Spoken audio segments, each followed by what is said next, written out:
Kung sa malalaking bote, hindi siya feasible doon sa area nyo. Pero yung maliliit, talagang doon kayo babawi. Di ba meron kayong binibiling package 7? Yung budget nyo, nilagay mo sa bendo. Parang ganun lang, ikinalat mo lang ba? Pag-iisipan pa kung saan lalagay yung bento. Sa harap. Sa harap. Ibakal natin sa welding natin gusto mo. Para hindi tangayin. Kasi syempre, as much as possible, kailangan may bintana ka rin doon iaabot. Sa bendo, di mo kailangan yon. Pero sa water station, doon mo kailangan yon. Pero sir, sa totoo lang, ang dumadaan lang sa may counter na yon, pera tsaka empty bottles lang. Pag may laman, hindi mo may dadaan doon yun kasi ang bigat doon. Oo. Sa door ka.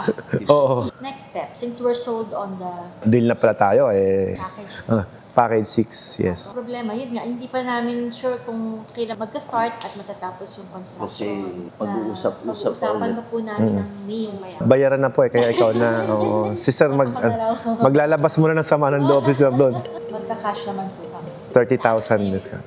Yung bendo, ma'am, ano po yung gusto niyo? Yung malaki na, yung refill para 24 hours open. Tapos idagdag mo ngayon yung 12,000 na dispenser na cold filled siya. So, dalawa yung hulugan doon. Kung gusto nyo lang yung 24 hours open, ha? I'm thinking okay na ako dun sa dispenser. Dispenser muna. Okay, sige po. Para pag-practicean nyo muna. Kung ano lang doon, ma'am, bibili ka ng plastic cup. Maliliit. Piso lang eh. Kailangan meron ka pa rin nun. Ang concern ko kasi dyan, ma'am, syempre yung mga tauhan natin, nagpapahinga din yan. O nagpipila po sila doon, yung mga tao doon. Ay yung mga tao natin, kung nasa deliveries or